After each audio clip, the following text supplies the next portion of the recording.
안녕하세요. 주식시마론 권미란입니다. 대형 IPO라는 특수성 때문에 올해 1월 효과가 실종됐습니다. 대형 IPO는 시장의 수급에 쏠림 현상을 발생시켜서 다른 종목들에도 영향을 주는 그런 변수가 되는데요. 특히 대형주에 미치는 수급 부담감이 커지는 모습입니다. 이런 가운데 다음 주 1월 27일 목요일 LG 에너지솔루션이라는 대여의 상장을 앞두고 계속해서 시장에서는 실탄 마련이 좀 이어지고 있는 걸까요? 그날 상장됐을 때 사야 하는 그런 수요들의 실탄 마련들도 이어지고 있는 것인가라는 생각이 드는 그런 장이고요. 또 미국장의 하락세까지 겹치면서 오늘 우리 증시는 전저점 테스트까지 일어났습니다. 여기에서 어떤 생각으로 다음 주를 대비할지 오늘도 주식 심화론에서 어려운 시장 속에서 더 심화시켜야 될 내용들 함께 알아보도록 하겠습니다. 오늘의 주제 보시죠.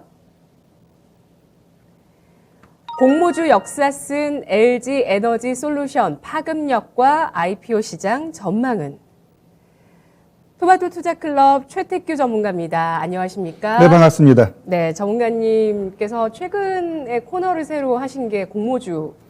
예, 했었었죠. 네. 그거 하다가 또 이제 약간 이제 예. 중단이 됐는데, 그러면서 공모주 이런 생각 좀 많이 했었고, 그리고 LG 에너지 솔루션이 워낙 증시에 대어이다 보니까 정말 큰 관심을 받았습니다. 일단은 청약하신 분들 그리고 청약 받으신 분들 공은 던져졌고요. 네네네. 어떻게 될지 좀 이제 기다리는 상황인데요. 먼저 공모주 청약 결과에서 우리가 어떤 점을 체크해야 될까요? 네, 제가 공모주 방송하면서 진짜 백전백승이었어요.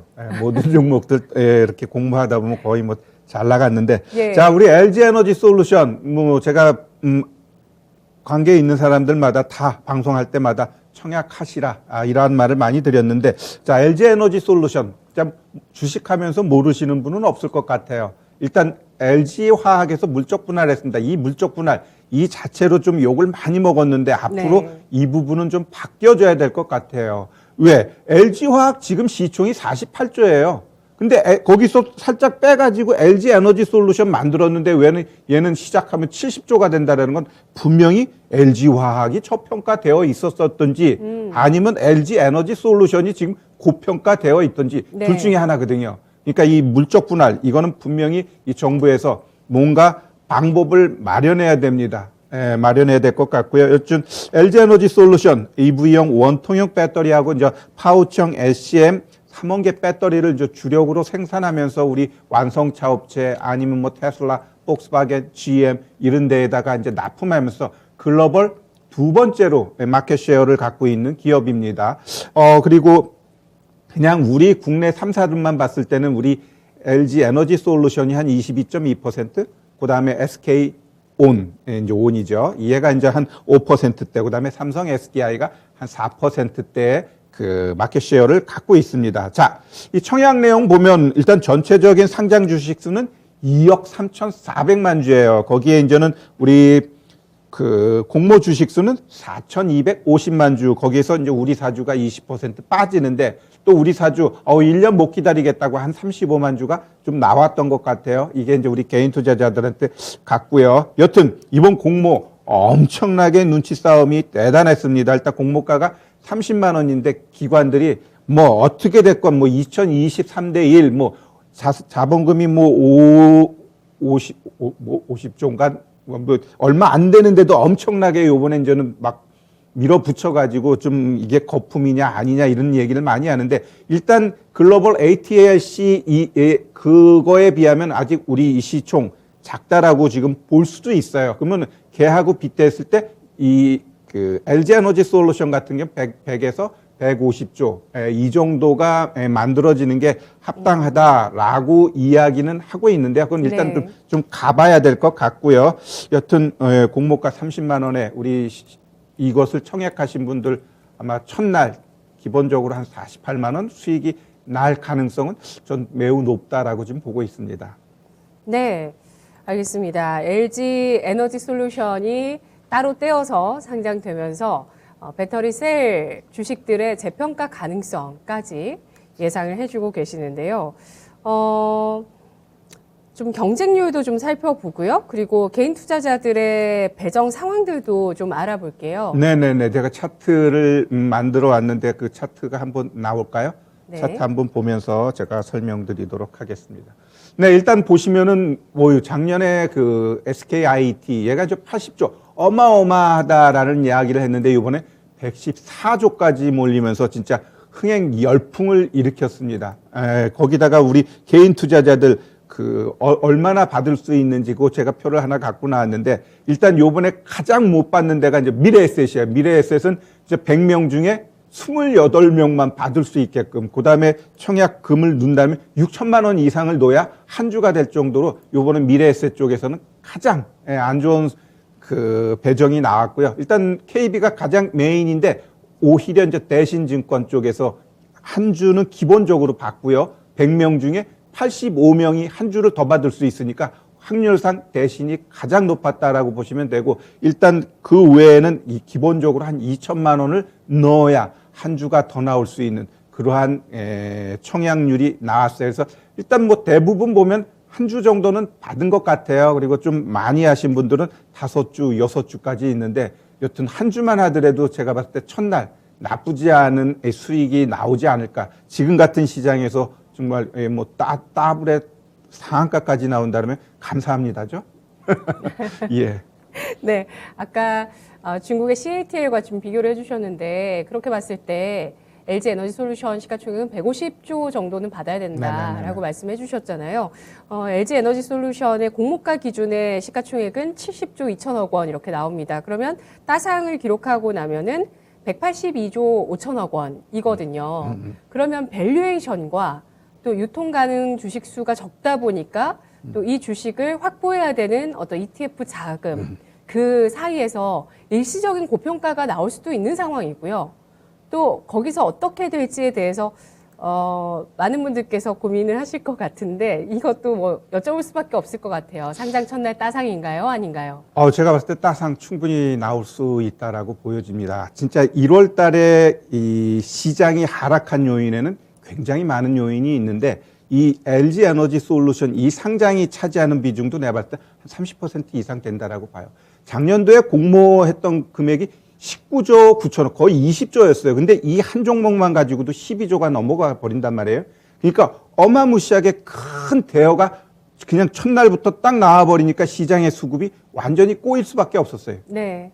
뭐 시장도 워낙 안 좋은 데다가 또 이쪽으로 들어가야 될 뭐 패시브 자금부터 해가지고 많은 것들이 일단 자금을 끌어모아서 이쪽으로 들어간 부분이 있는데 제가 봤을 때는 이 여진도 있을 것 같아요. 상장해놓고 우리가 과거의 그 대여들의 움직임을 봤을 때 진짜 핫한 애들은 5일까지 갑니다. 보통 상장 종목은 저는 첫날 모든 걸 그냥 클리어하게 매매를 끝내버리는데 네. 조금 괜찮은 애는 2, 3일 가고 진짜 핫한 애는 5일 가요. 그 이상은 못 갑니다. 그 다음은 조정 줬다 갈 때 가더라도 일단 기본적으로 그렇게 보이는데 LG 에너지 솔루션 같은 경우는 잘 보면 5일이지만 뭐 그냥 노멀하게 보면 한 2, 3일까지는 상승이 이어질 수 있다는 게 저의 생각입니다. 네.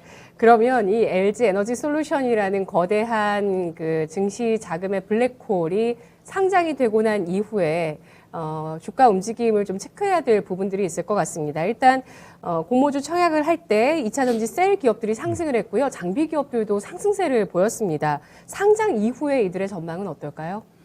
결국 LG 에너지 솔루션의 주가 흐름하고 연동될 것 같아요. 일단은 어찌 보면은 이의 상장으로 인해서 삼성 SDI, SK 이노베이션 얘네들 많이 하락했다가 이제는 최근에 와가지고 일정 부분 반등이 나왔거든요. 그러면 이후 주가의 흐름은 LG 에너지 솔루션이 따상 가게 되면 얘네들도 일정 부분 좀 상승 나오고요. LG 에너지 솔루션이 또 급락 나오면 얘네도 같이 하락하는 모양새가 나타날 수 있으니까 결국 이 셀 3사 같은 두 개의 회사 같은 경우는 LG 에너지 솔루션의 주가 흐름을 잘 보면서 대응하셔야 될 것 같고요. 그 밑에 있는 종목군들은 그냥 추세 흐름 보면서 좀 매매하시면 될 것 같아요. 네, 배터리 셀 기업들은 철저하게 LG 에너지 솔루션의 주가와 동조화될 것으로 상장 이후 주가 움직임 전망해 주셨는데요. 다른 종목들은 좀 종목별로 추세를 보자고 의견 주셨습니다.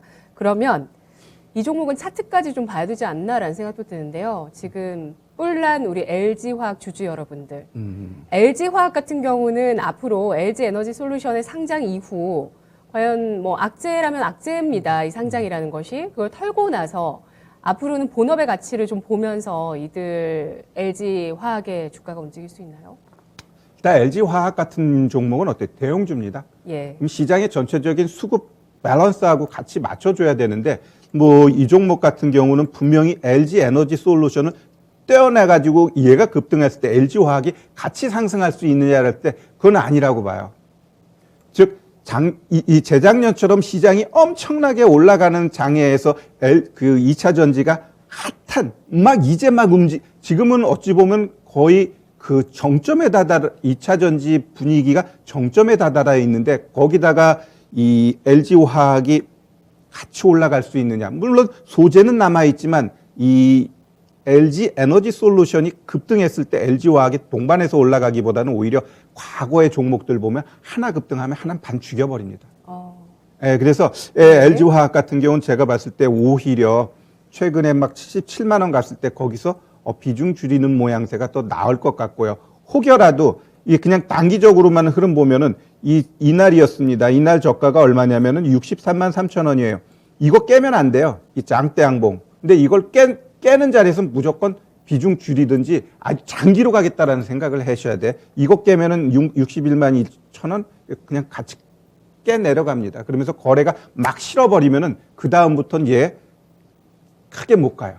그리고 포트 차원에서도 보면은 이제 LG화학하고 LG에너지솔루션하고 이제는 갭이 많이 발생합니다. 갭이 많이 발생하고 제가 그 삼성 SDI나 그 LG, SK온 얘네들도 이제는 여진이 있다라는 게 결국 얘가 이제 상장하고 난 다음에 진짜 100조 이상에서 얘가 딱 가게 되면은 시총 2위잖아요. 그러면 이 포트폴리오라든가 기관 외국인 입장에서 네. 자기가 사기 싫어도 사야 돼요. 네. 예, 그렇기 때문에 분명히 그 전체적인 흐름에 있어서 당분간 한 달 정도는 조금 더 뭐랄까 삼성 SDI 그다음에 SK 이노베이션 그리고 LG화학 이런 종목들은 조금은 관망하면서 신규 매수는 제가 봤을 때 바람직하지 않다라고 좀 보고 있습니다. 알겠습니다. 특히 LG화학 같은 경우는 어제 나왔던 장대 양봉의 저점입니다. 63만 3천 원 선 중요한 지지선으로 설정해 주셨고요. 이 선을 만약에 이탈한다면 추가 하락 가능성을 열어두셔야 되기 때문에 리스크 관리가 필요하다고 합니다.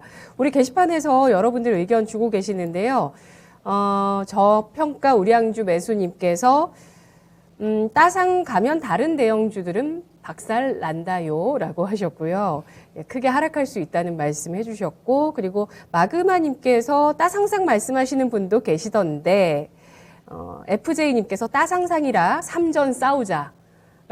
이런 의견 주셨어요. 불가능한 얘기는 아니에요. 제가 3거래일까지 움직임이 나타날 수 있다라고 한 거는 결국 첫날 따상을 안전하게 가면 둘째 날은 분명히 흔들릴 거예요. 그 흔들리는 게 크게 20%까지 상승을 했는데 그 다음날 20%그 이상에서 놀게 되면 오히려 거기서 장막판에 상한가 들어갈 수도 있고 아니면 그 다음날까지 고점 만들어 놓고 떨어질 가능성이 있기 때문에 이번 LG에너지솔루션 같은 경우는 제가 봤을 때 한번 최소 안전한 거는 둘째 거래날까지는 가능하고요. 셋째 날은 많이 좀 변동성을 줄 가능성이 있다라고 좀 보고 있습니다.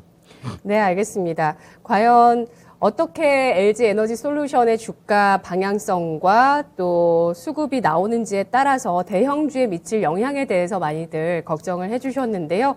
LG에너지솔루션 두 번째 거래일에는 변동성도 주의하자는 의견을 주셨네요. 자, 그러면 LG에너지솔루션 오늘 청약자금 환불일입니다.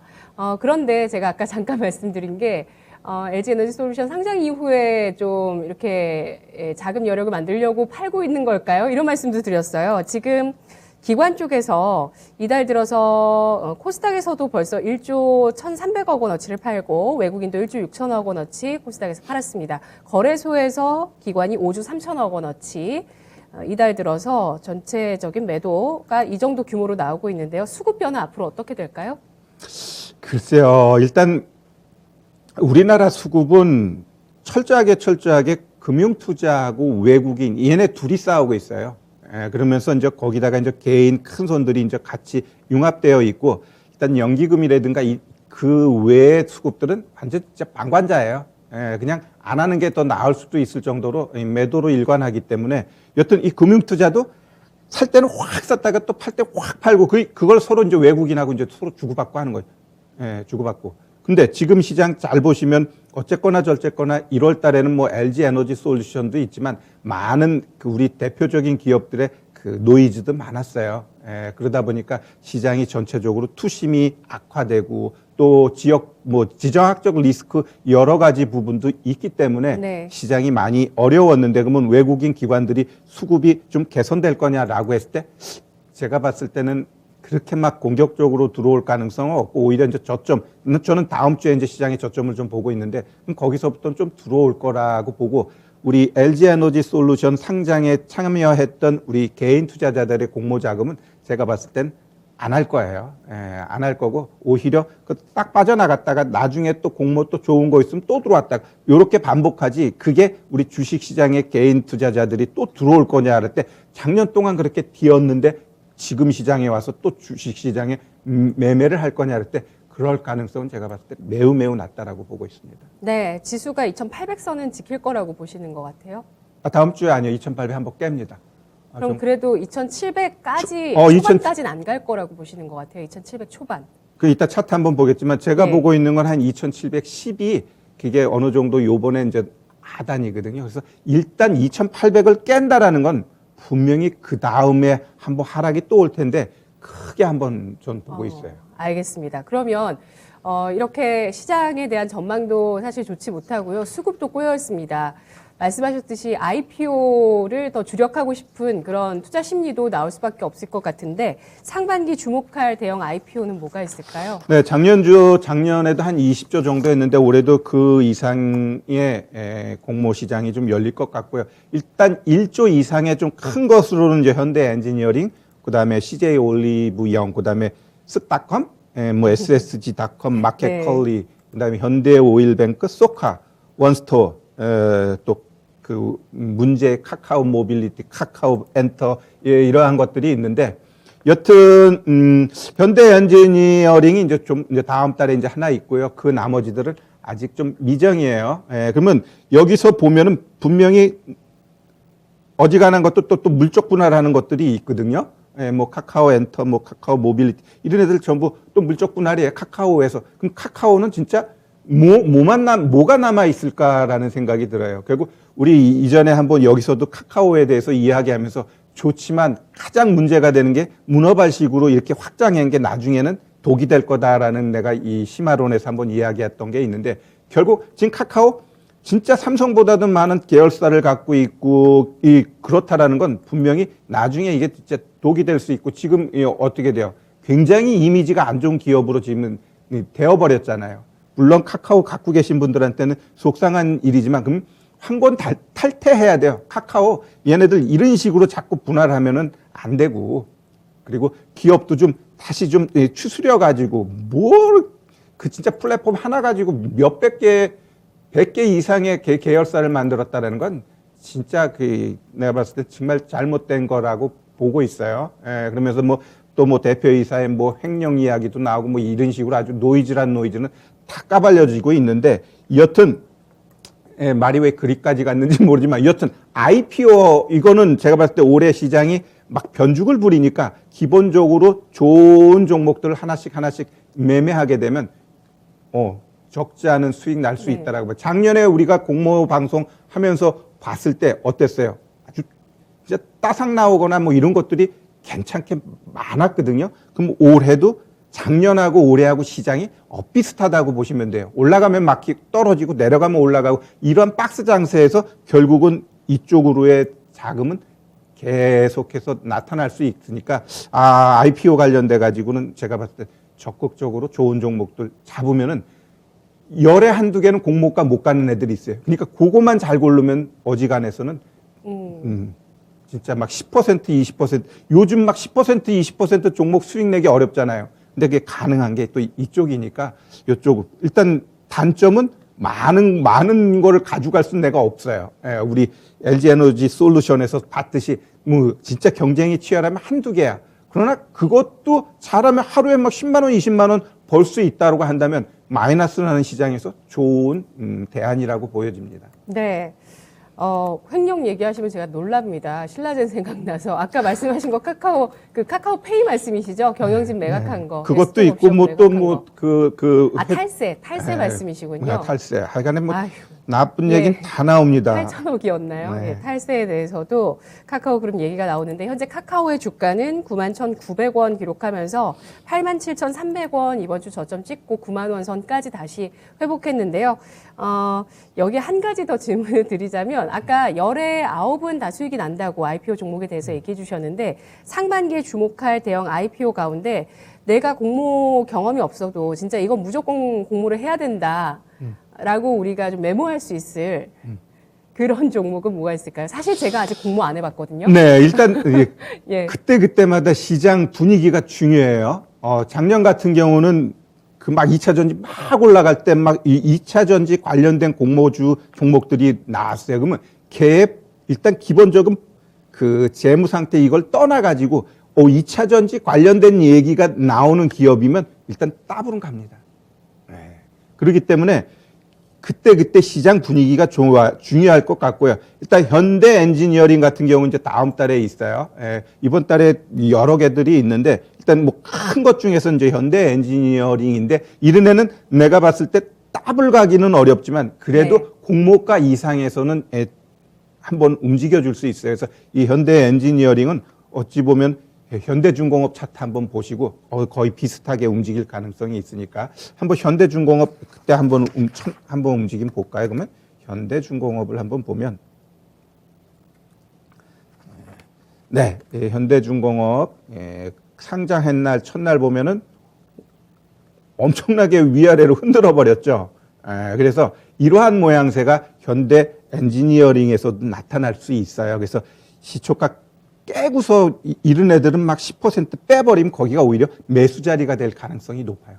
한 번은 다시 올려버리니까. 그래서 네. 요 차트 보면서 현대 엔지니어링 같은 경우 뭐 관심 갖고 보는 것도 나쁘지 않을 것 같네요. 알겠습니다. 섹터에 대한 투자 심리 그리고 시장의 분위기 잘 파악하시면서 공모 들어가셔야 되겠습니다. 첫 번째 주제였고요. 이어서 두 번째 주제 보시죠. 1월 효과 실종 원인 및 2월 전망은? 과거의 1월 효과는 어떤 형태로 나타났을까요? 보통 12월 달에 시장이 안 좋았을 때 1월 달에 좀 효과가 나타나는 게 있고요. 제가 방송에서 그런 얘기 참 많이 했습니다. 12월 달에 시장이 이렇게 올라갈 분위기는 아닌데 왜 미국하고 유럽하고 12월을 이렇게 끌어올릴까?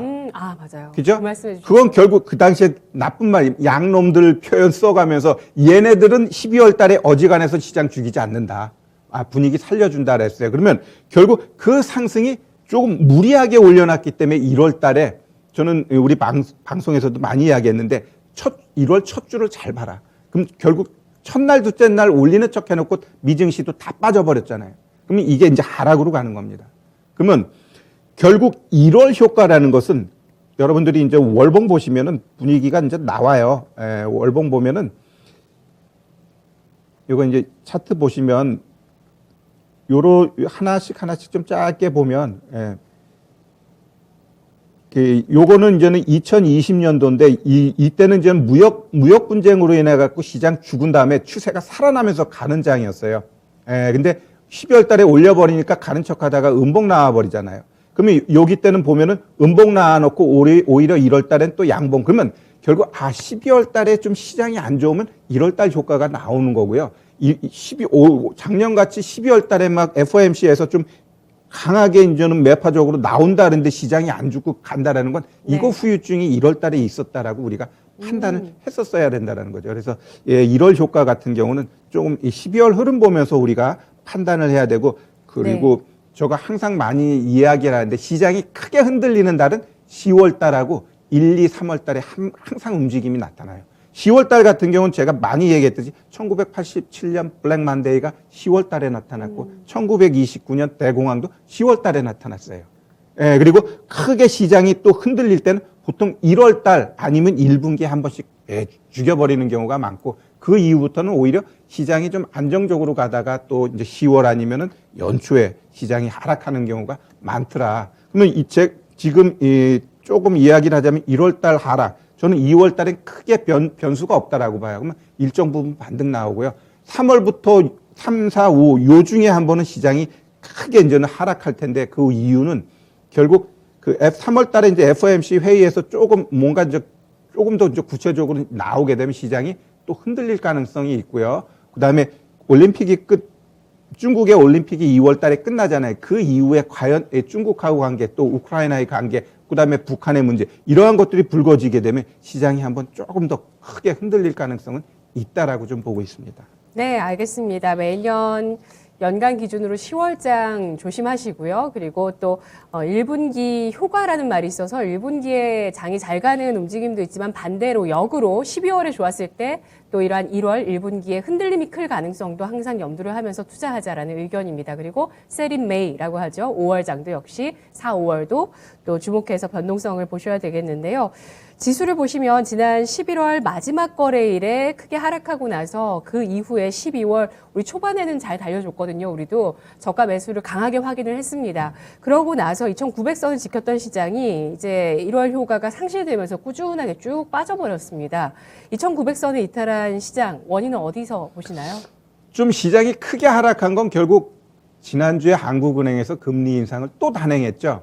예, 제가 봤을 때는 3월에 해도 되는데 굳이 왜 1월에 또 했을까?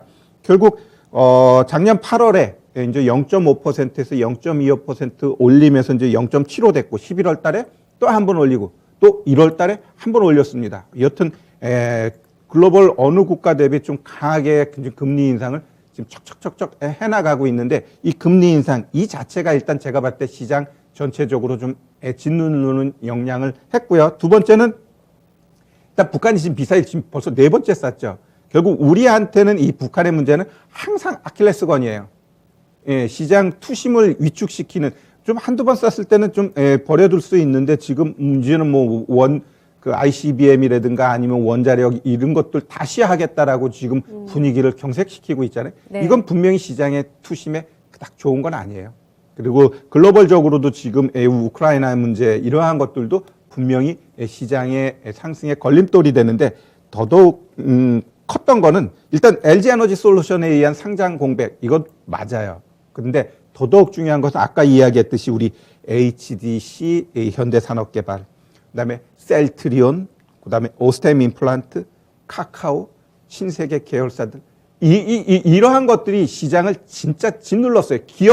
기업의 이미지가 훼손되다 보니까 시장 전체적으로 투심을 악화시켜버린 거죠. 이제 하나하나 보면은, 진짜 우리 HDC 현대산업개발 갖고 계신 분들은 완전히 댐탱이 쓴 거죠. 그걸 누가 알았겠어요. 그죠? 네. 이 셀트리온 같은 경우는 그 지금의 문제가 아니고 과거 거를 이제 또 끌어들여 가지고 하는데 여튼 이게 빨리 결과가 나야 돼요. 매 맞아버리면 더 이상 악재가 아니에요. 근데 또 이제 늦춰졌기 때문에 그때까지는 이제 불확실성을 갖고 가니까 이 셀트리온도 움직임이 둔한 겁니다. 그리고 오스템 임플란트 같은 경우는 제가 봤을 때 회장의 지시가 아니다. 이거는 결국은 내가 봤을 때 회사 살리겠다라는 거예요. 네. 결국 최대 주주가 껴있느냐 안 껴있느냐는 거기서 차이가 나는데 신라젠 같은 경우는 어때요? 최대 주주부터 문제가 되니까 이해가 상패 쪽으로 방향을 잡힌 거예요. 지금 그러면 여기서 상패가 결정되느냐 할 때 아직은 아니에요. 이제 코스닥 위원회에서 또 이제 한 번 했는데 거기서 또 상패가 결정 나면은 또 기업 입장에서 어떻게 돼요? 또 법원에다 넘기게 돼 있어요. 근데 한 번 이렇게 상패가 결정되면 어지간해 가지고는 되돌릴 가능성은 없다라고 보고요. 가장 큰 문제는 얘네는 기업이 뭔가 해가지고 돈벌이가 돼야 되는데 그 간암 관련된 그건 완전히 안 됐단 말이에요. 그럼 그 다음으로 뭔가 돈벌이가 되려면 얘네들은 시간을 줘야 되는데 그러기에는 조금 리스크가 있다고 해서 아마 상패 쪽으로 결정되지 않았나 이렇게 좀 보고요. 일단 카카오 같은 경우는 경영진부터 좀 정신 좀 차려가지고 기업이 좀 슬림화되고 이러한 것들이 좀 필요할 것 같아요. 그러면은 카카오 분명히 좋은 기업입니다. 좋은 기업인데 그걸 쪼개가지고 정말 우리 서민 골목 상권을 다 휘짓고 다니는 그러한 모양새가 어찌 보면 미움을 산 거거든요. 네이버하고 아주 어찌 보면은 그 상반되면서도 좀 어떻게 가야 되는지를 네이버가 보여주지 않나 이렇게 생각돼요. 그래서 카카오 같은 경우는 좀 변화가 필요하다. 그리고 누구죠? 정용진. 이 사람은 이제는 멸공에서 또 다시 필승으로 바뀌었는데, 여튼 경영진이 네. 이렇게 정치 쪽으로 이렇게 자꾸 이야기하고 그러는 거는 솔직히 바람직하지는 않아요. 과거에 뭐 현대가에 부터 해가지고 이건희 그분도 말 잘못했다가 굉장히 어려움 겪은 적이 있었거든요. 네. 그렇기 때문에 이 정영진 같은 경우도 지금 문제가 안 되지만 나중에라도 분명히 꼬투리가 잡힐 가능성은 있다라고 보여져요. 그래서 조심해야 된다 이렇게 좀 말씀드리고 싶네요. 네. 그런 가운데 정말 12월에 좋았던 미국의 나스닥 지수도 조정장에 진입했거든요. 네네. 고점 대비 10% 하락해서 반등 준 듯하다가 간밤에 또 다시 밀려 내려가면서 투자자분들이 좀 가슴이 덜컹하셨을 것 같아요. 조정장 진입하겠습니까? 이 얘네 같은 경우도 보면은 오늘 굉장히 변동성 줬어요. 위로 2% 올렸다가 네. 죽이는 건 이게 이제 우리 시장에서도 최근에 보여줬는데 올릴 듯해서 죽여버리고. 결국 뭐 3% 하락이죠. 그죠. 요러한 모양새는 한번 제대로 확 죽여버려야 돼요. 그래야지 어느 정도 저점 나오거든요. 네. 그래서 우리 시장하고 빗댔을 때 우리 분명히 어제하고 그제하고 양봉 나왔어요. 그래 놓고 오늘 확 죽여버리기 때문에 오히려 더 기대감이 큰 거예요. 왜? 갈 것 같아. 그리고 오늘 안 가버리면 어떻게 해요? 거기서 이제 실망, 투매 이런 게 나오는데 월요일이나 화요일쯤 미증시가 더 떨어지면서 우리 증시 진짜 4% 더 빠지잖아요. 그럼 거기 내가 봤을 때는 우리 최근에 신용 물량 안 죽었어요. 그럼 신용, 투매 이런 거 증권사에서는 지금 증거금 부족한 종목들이 많다 이런 얘기는 많이 들리는데 실질적인 신용은 크게 안 줄었거든요. 왜? 크게 투매 물량 나온 적이 없어요. 그냥 버틸만해 이 정도였는데 여기서 이제 한 번 더 죽여버리면 거기서 투매하고 신용이 좀 쭈그러들고 거기서 반대 매매 나오면 또 이제 좀 올라갈 가능성은 있다라고 보여져요. 그래서 저는 다음 주가 어느 정도 단기 저점 가능성이 매우 높다라고 보고 있습니다. 네. 지수 5일째 하락 때 신용융자 잔고가 좀 감소했다는 소식은 있긴 했는데 더 줄어야 되는군요. 그렇죠. 그 정도 가지고는 안 돼요. 그렇군요. 코스피 2,900포인트 이탈의 이유는 정말 많았습니다. 뭐 금리 인상, 한국은행의 가파른 금리 인상부터 또 지정학적 리스크, LG에너지솔루션의 상장, 개별 기업들의 악재, 여기에 또 미국장의 하락까지 있었는데요. 제가 주변에 주말에 친지분들 만나고 아이파크 그렇게 튼튼한 아파트인데 이것 봐라. 이런 누구도 예상하지 못하는 일이 있는데 주식이란 걸 투자해서 되겠느냐라고 생각하시는 분이 또 계세요. 근데 그런 말씀하시면 제가 할 말이 없더라고요. 아니죠. 주식은 그러니까 예. 분명히 합법적인 도박은 맞아요. 그러나 그 성향 그리고 주식은 항상 전략적으로 가야 되고 항상 위험 관리를 해야 돼요. 우리 이렇게 종목 상담을 보면 막 70%, 80%래. 분명히 그게 잘 됐을 때는 엄청나게 나한테 희열을 주지만 잘못됐을 때는 어떻게 돼요? 진짜 큰 돈이 문제가 될 수 있기 때문에 하나가 잘못되더라도 다른 애들이 이렇게 커버해 줄 수 있는 포트폴리오가 그래서 중요한 거거든요. 그래서 저는 어떤 종목이든지 15% 이상 담는 것은 바람직하지 않다라고 저는 항상 강조하고 있고 특히 지금 같은 시장에서 갈 듯 하다가 안 가잖아요. 삼성전자도 봐봐요. 8만 원에서 더 갈 듯 하다가 또 죽여버린단 말이에요. 진짜 왜 사람 속마음 알 수 없듯이 주식도 한 길 한 길 알 수 없어요. 그러니까 뭔가 주식은 너무 자만해서는 안 돼. 그렇다고 자신감을 잃으면 안 돼요. 왜 자신감을 잃어버리면 살 수가 없어. 제 가슴이 돼가지고 이거 사야 되는데 못 사요. 그렇다고 또 자만하게 되면 어떻게 돼? 거기서 죽어버리는 거지. 어찌 보면 주식하고 인생하고 똑같아요. 교만해서도 안 되고 자만해서도 안 되고 순리대로 한 걸음 한 걸음 가시는 거고 결국 우리 주식시장에서 그런 말 많이 하잖아요. 공포 속에서 밑에서 잡는 거라고. 맞아요. 공포 좀 지나다 보면 그게 나한테 분명히 기회였어요. 그래서 지금 분명히 거의 한 달 동안 하락했다는 건 뭘 의미하느냐. 앞으로는 올라갈 일만 남았다는 거죠. 분명히 조금 더 떨어지겠지만 지금 자리에서 손절은 의미 없다. 왜? 어차피 이제 올라갈 일만 남아있으니까. 시장 그림에서 봤을 때도 결국 다음 주에 있는 FOMC 회의에서 모든 불확실성 해소될 거예요. 그러면 오히려 나는 부정 이후의 시장은 괜찮다라고 봐요.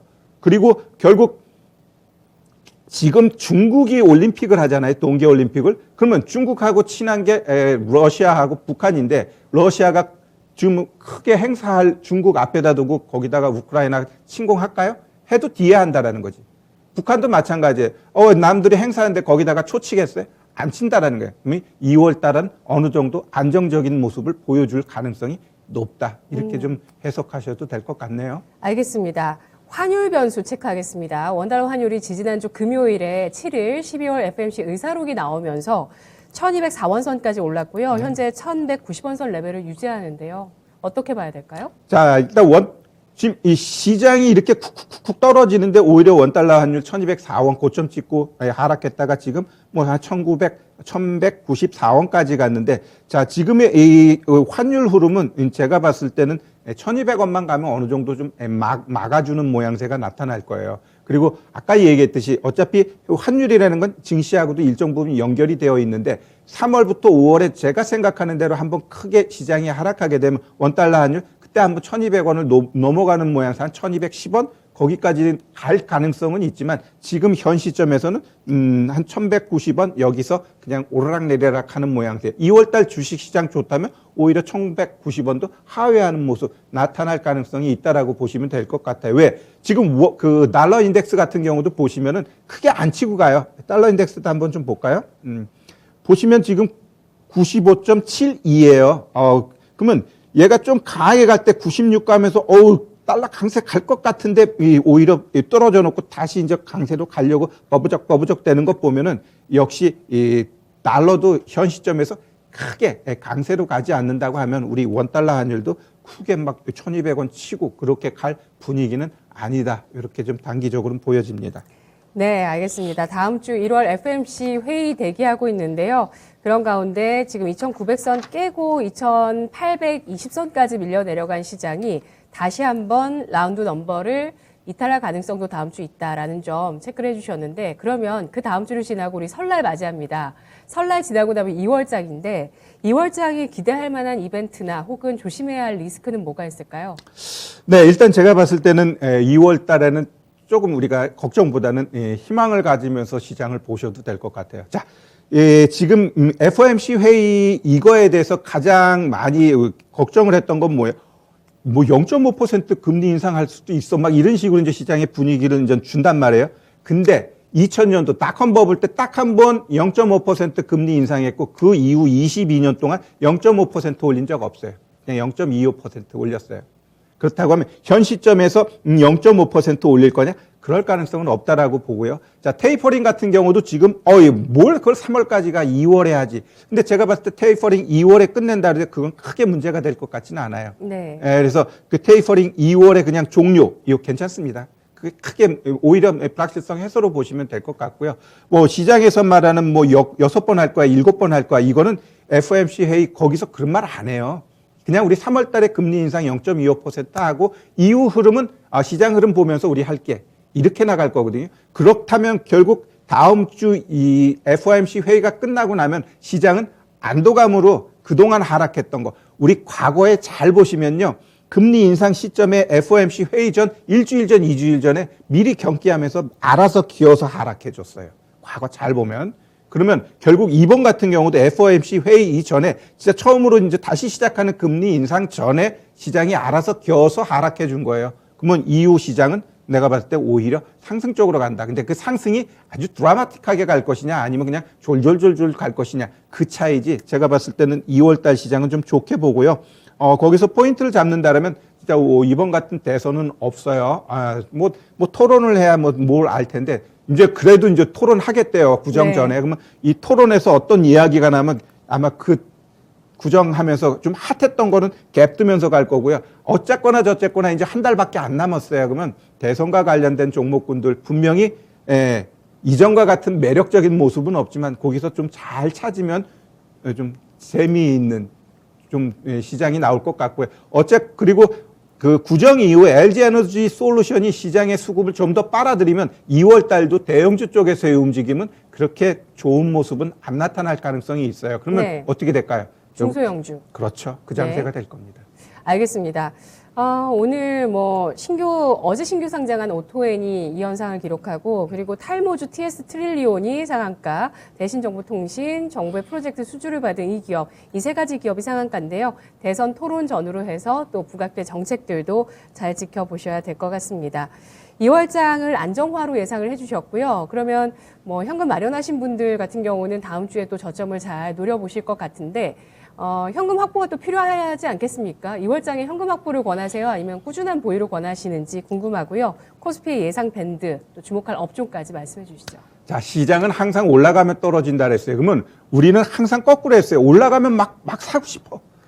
여기서 안 사면 내가 뭔가 손해나는 것 같아. 근데 이제 생각을 좀 바꿔가지고 시장이 올라가게 되면 일단은 얘가 고점이 어딘지 모르잖아요. 그럼 비중을 줄이는 거예요. 비중을 줄여. 그래 놓고 생각하는 선 깨게 되면은 익절하든지. 그리고 항상 주식할 때 100% 현금 만드는 건 가장 어리석은 짓이에요. 예. 거기서 그냥 더 갈 수도 있지만 떨어지게 되면 내가 떨어진 자리에서 일정 부분 좀 갖고 있어야 그 종목의 흐름이 또 눈에 보이는 거거든요. 주식하면서 어떻게 모든 종목을 수익난 종목으로 포트를 담을 수 있어요? 아니에요. 주식은 물리면서 시작하는 겁니다. 예. 그래야 그렇게 되게 돼 있어요. 예. 이 종목 10개 사면 일단 한 두세 개는 사자마자 오르겠지만 나머지는 보합 내지는 하락합니다. 그리고 지금처럼 시장이 하락할 땐 또 무리해서 사면은 안 되고 저점 확인 필요할 것 같고요. 제가 보고 있는 시장은 다음 주 같은 경우는 제 차트 보시면은 2710 이게 저는 지금 시장의 추세를 2008년부터 보고 있는데 그거에 위에서 떨어진 자리가 25% 빠진 게 2710이에요. 그러면 한번 거기까지 떨어질 가능성이 있고 거기서 저점 만들고 반등 나오면 3월, 4월, 5월 거기서 한번 떨어지게 되면 이 네모 박스 있죠. 이 안으로 한번 들어올 가능성이 있어요. 그러면 여기서 진짜 쿵 떨어지게 되면 2300, 한 2000, 2400 여기는 뭐냐면 네. 작년 저점, 코로나 저점에서 딱 절반 떨어진 자리예요. 지금은 25% 빠진 자리거든요. 네네. 한 번 더 떨어지면 한 2400까지도 저는 열어놓고 보고 거기서는 좀 공격적으로 사도 될 것 같습니다. 여튼 네. 올라가면은 현금 만들고요. 오히려 막 떨어지는 자리에서 저점에서부터는 오히려 매수해서 현금을 쓰는 거예요. 이 전략만 잘하게 되면 올해도 나쁘지 않다 이렇게 좀 말씀드리고 싶네요. 반등 목표치는 얼마를 보시는 거죠? 지수 반등 목표? 제가 그런 얘기를 했습니다. 1월 달 고점이 올해 고점이다라. 그렇기 때문에 저는 지금 얘가 이제 반등 나오면 결국 만약에 2700까지 떨어지게 되면 반등 글쎄요 3000까지 나오기는 쉽지는 않을 거예요. 한 2900 정도 예상해 주셨고요. 관심 업종을 알아볼게요. 일단은 2월 달 같은 경우는요. 예. 일단 대선 정책 관련된 거가 있는데 1순위군요. 그게 이제 제가 예. 4시에 공개 방송 하잖아요. 네. 거기서 좀 풀어 헤치겠습니다. 알겠습니다. 자, 아주 지금 1월효가 실종됐고요. 2월장 안정화가 되겠지만 그 가운데서 대형주의 움직임은 어려울 것으로 보고 있습니다. 중소형주 장이 이어질 것으로 예상하면서 가장 중요한 관심 업종으로 대선 정책 관련주를 꼽고 있는데요. 오늘 최태규 전문가가 토마토 유튜브 라이브를 진행하신다고 해요. 네네. 내용 좀 알아보겠습니다. 오늘 오후 4시부터 5시까지죠? 네네네. 거기서는 일단 종목 얘기도 중요하지만 우리 시청자 여러분들 지금 자리에서 종목을 어떻게 사는 건가 그 보조 지표 활용하는 방법 전 이제 일목균형표 ADX 그다음에 또 하나가 있는데 생각 안 나네. 여튼 이런 보조 지표 가지고 여러분들이 여기서는 변곡이 나올 수 있겠네. 네. 그런 활용 팁을 좀 알려드리도록 하겠습니다. 네, 알겠습니다. 그리고 종목들도 또 이야기할 거고요. 네. 또 아까 말씀해 주신 내용 중에서 또 와닿았던 게 주식은 물리면서 하는 거다라고 하셨는데 물려 계셔서 힘드신 분들 어떻게 대응하는 게 좋을지 이것도 좀 잘 그렇죠. 알려주세요. 우리 본전만 되면 주식 안 하겠다는 분 참 많은 것 같아요. 본전을 위한 전략 제가 잠시 후 4시에 한번 잡아드리도록 하겠습니다. 네, 알겠습니다. 주식 투자 어려우신 분들 최태규 전문가와 함께 오늘 오후 4시부터 1시간 동안 토마토 유튜브 라이브에서 내용들 서로 또 풀어내시면서 좋은 전략 그리고 2월을 대응할 수 있는 그 자신감 잘 얻어가시길 바라겠습니다. 전문가님 오늘 분석 잘 들었습니다. 네, 감사합니다. 고맙습니다. 네, 주식시마론 금요일 순서 여기까지입니다. 오늘 금요일장 하락인데요. 그래도 어제장에 반등이 나와서 정말 다행이었다는 생각이 들고요. 그에 이은 또 오늘 저점 테스트까지 현재는 그래도 2830선까지 올라와 있는데요. 마음 좀 더 아래쪽으로도 열어두셔야 될 것 같다라는 이야기를 쭉 알아봤고 주의사항들도 살펴봤습니다. 지금까지 투자 판단에 도움드릴 수 있는 내용들 전해드렸고요. 다만 주가의 상승과 하락을 보장하지는 않습니다. 남아있는 오후장 잘 마무리하세요. 고맙습니다.